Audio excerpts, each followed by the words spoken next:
Pour commencer, j'aimerais vous parler d'un sentiment qui m'anime assez souvent, et c'est la nostalgie. Je sais que, bon, à mon avis, pour mon âge, j'ai déjà des boîtes à souvenirs qui sont assez conséquentes. Je regarde peut-être un petit peu trop de choses. Et si, comme moi, vous avez souvent été confronté à des gens qui vous disaient « Profite pas de l'instant présent, Caroline, arrête de filmer, tu veux pas vivre l'instant présent là ?»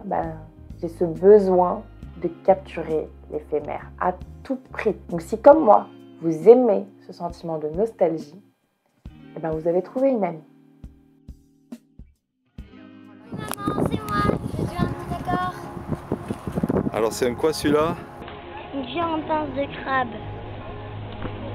C'est fou les rochers comme ça des fois. Ouais.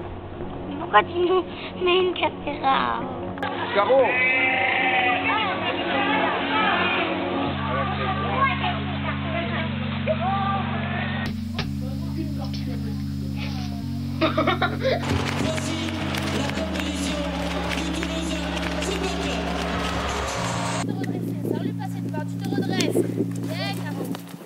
Joyeux anniversaire, tonton Caro. En fait, j'ai déjà chialé trop là ce matin. Ah oui? Mais ça va, je suis bien entourée. Regardez.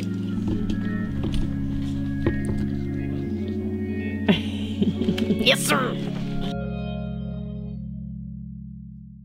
L'idée de cette série, parce que oui, ça va être une petite série, c'est de s'intéresser aux sentiments en les raccrochant à des témoignages et c'est de réfléchir à ce qu'ils représentent pour chacun d'entre nous. Parce qu'il faut bien s'en rendre compte, la colère, l'amour, la nostalgie, la mélancolie, c'est très différent finalement d'une génération à une autre.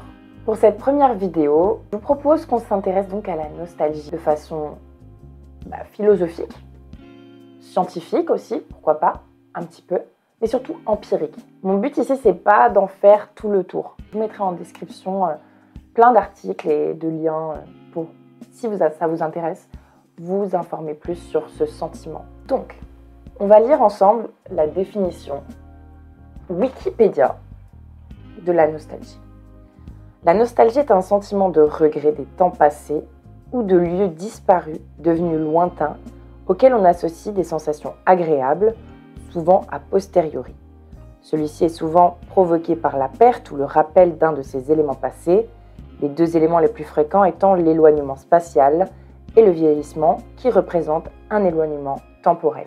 Tout de suite, ce qu'on remarque, et le gros débat autour de la nostalgie, c'est est-ce que c'est un sentiment positif ou un sentiment négatif? On a tendance dans notre société à dire qu'il faut toujours aller de l'avant. Parfois ça peut être bénéfique de regarder dans le passé. Moi j'adore l'étymologie, pour comprendre un petit peu mieux ce que c'est que la nostalgie, nostos qui veut dire retour en grec, et algos qui veut dire douleur, un retour à la douleur. C'est tout d'abord un état de tristesse causé par un éloignement du pays natal. Moi, j'entends ça, je pense direct, Joachim du Bellay, heureux qui comme Ulysse. Le gars, il est parti, il est allé à Rome, chialer sa mère, parce que ça lui manquait. Moi, ce que j'aime, c'est la définition du Larousse. Le Larousse dit un regret attendri ou un désir vague accompagné de mélancolie. On peut dire, mais la nostalgie, la mélancolie, c'est à peu près la même chose. Dans mélancolia, on a le grec, donc mélas, qui veut dire noir, et collé, qui veut dire la bile. Donc c'est la bile noire.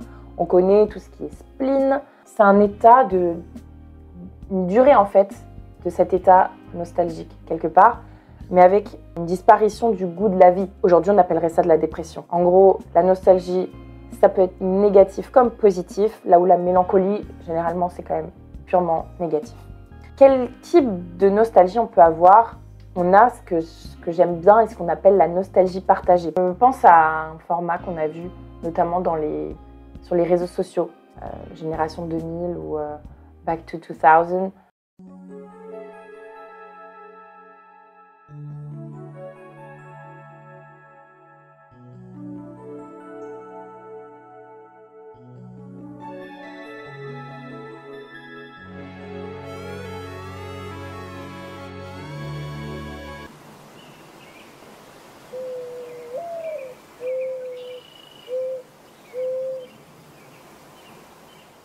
On a ce bruit de la... D'ailleurs, c'est pas un coucou, c'est pas un pigeon, c'est une tourterelle turque qui fait ce...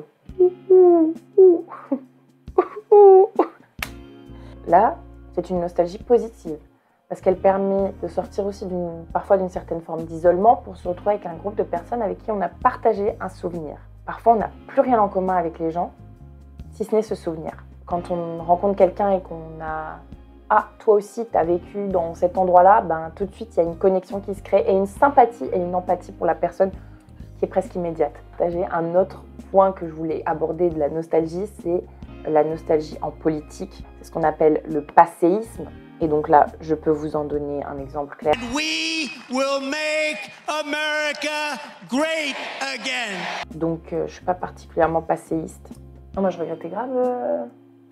J'aurais trop aimé être une femme au foyer et pas avoir de droits et pas pouvoir voter, wesh. Dinguerie. Vous savez, on a toujours tendance à dire « Ah, dans ce temps-là, c'était fabuleux ». Et toujours 20 ans auparavant, on dit « Ah, j'aurais bien voulu vivre à l'époque de l'Art déco, en 1925, en 1930 ». Et je crois pertinemment et profondément qu'en l'an 2000, on dira « Ah, les années 80, c'était fabuleux ». Je crois que chaque époque, je veux dire, est une belle époque quand on la vit bien et quand on sait la vivre. Enfin, il y a un troisième point que je voudrais évoquer, c'est la nostalgie dans la vie, comment elle fonctionne scientifiquement. Je me dis parfois, je suis un peu jeune pour être nostalgique puisque je me souviens encore de tout. Et on a donc des études qui montrent qu'on a un pic de réminiscence. À savoir, quand on a 40, 50 ans, notre cerveau fonctionne toujours bien, hein, mais les souvenirs, qui sont donc lointains, commencent peu à peu à se brouiller, à être flous. Et donc, ce dont on se souvenait le mieux, c'était la période des 15-25 ans ou 10-30 ans, selon les études. En tout cas, après 30 ans, on ne se souviendra plus aussi bien de ce qui s'est passé. Et c'est aussi une question de... Toutes nos premières fois, généralement, se font à l'âge de 15-25 ans, toutes les choses marquantes. Qu'est-ce qui vous rend nostalgique, Vladimir Lankelevitch? Quand vous sentez une odeur des herbes brûlées, ça ne vous réveille pas des tas de choses? Et la musique est porteuse de nostalgie, n'est-ce pas? Les parfums, beaucoup. Ce dont j'aimerais vous parler maintenant, c'est la nostalgie, comment elle se manifeste chez moi et d'où elle vient. Comme je l'ai dit, je capture tout. Toujours une caméra, même quand j'étais gosse. Parce que très jeune, j'ai eu conscience qu'il y avait des périodes dans la vie et qu'il y avait donc des moments où on ne vivrait plus ces choses-là. Bonjour, monsieur, vous êtes le reporter de TF1. Que s'est-il passé hier soir à Lyon? À la halle Tony Garnier, nous avons eu un spectacle de catch. Non, mais j'ai pas envie là. Et je pense que c'est ce qui m'a poussée aussi à vouloir être journaliste et à vouloir capturer, avoir des témoignages. Je sais pas vous, mais moi j'adore regarder les vidéos de Lina parce que j'ai l'impression de pouvoir revivre cette période, même si je n'y étais pas. Je suis nostalgique en fait aussi parce que mon père est un collectionneur. C'est un côté que j'ai tout de suite eu. J'ai encore mes pet shops, j'ai encore mes chevaux miniatures, pour ceux qui connaissent. Enfin, de toute façon, vous allez juste aller sur ma chaîne pour comprendre. Je fais de l'auto-promo dans ma vidéo. Bonjour et bienvenue dans la roche des chevaux sauvages. Vous allez me foutre la paix parce que là j'ai pas le temps de faire une vidéo. Voilà, Fanny elle veut que je fasse une vidéo. J'en ai marre, voilà, le parking, les... Voilà, on n'en fera pas de vidéo. Mon père, il enregistrait ma grand-mère, mon grand-père. Je me suis mis à faire la même chose. Et j'ai peur que ce que je vis là aujourd'hui, ça ne soit plus... Je ne puisse plus le revivre à travers un souvenir. Un truc qui m'arrive assez souvent, c'est que quand je vis un moment de vrai bonheur, je suis dans le moment présent et j'anticipe déjà. J'ai une nostalgie anticipative et je me pose et je me dis oh, c'est trop bien, je m'en rappellerai dans 15-20 ans et je sais que ce sera important. En fait, c'est beau pour moi la nostalgie. C'est magnifique parce que c'est un pouvoir de se replonger dans le passé. Qu'elle m'aide aussi à savoir où je vais. Elle m'aide à savoir qui je suis. Si je devais faire 2-3 recos, ce serait déjà le compte Instagram Museum of Memories. C'est un compte où un gars va dans des thrift shops aux États-Unis et le gars va par exemple acheter des pellicules d'appareils photo, les faire développer et chercher ces gens. Et je trouve ça hyper nostalgique.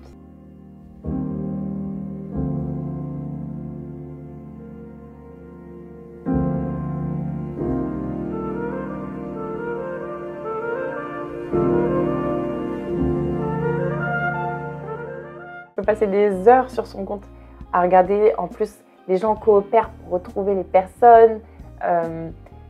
Ils retrouvent les gens. Généralement, ils donnent le maximum d'indications. Enfin, on est un peu des enquêteurs là sur Internet, à savoir où est-ce que ça s'est passé.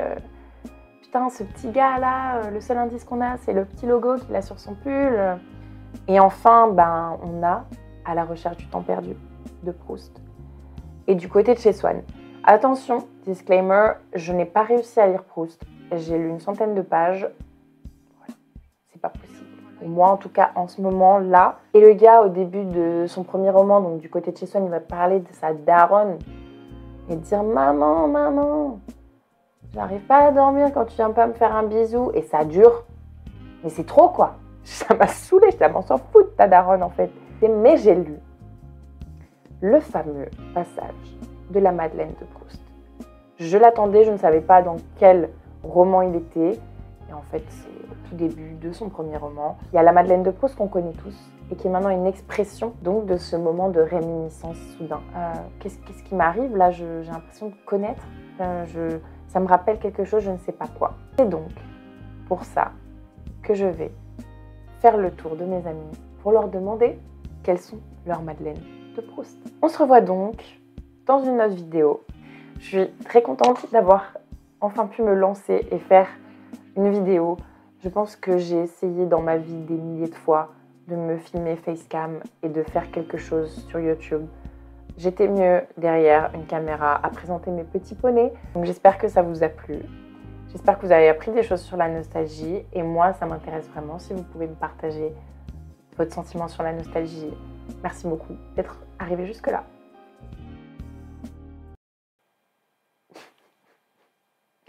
On arrête une vidéo YouTube.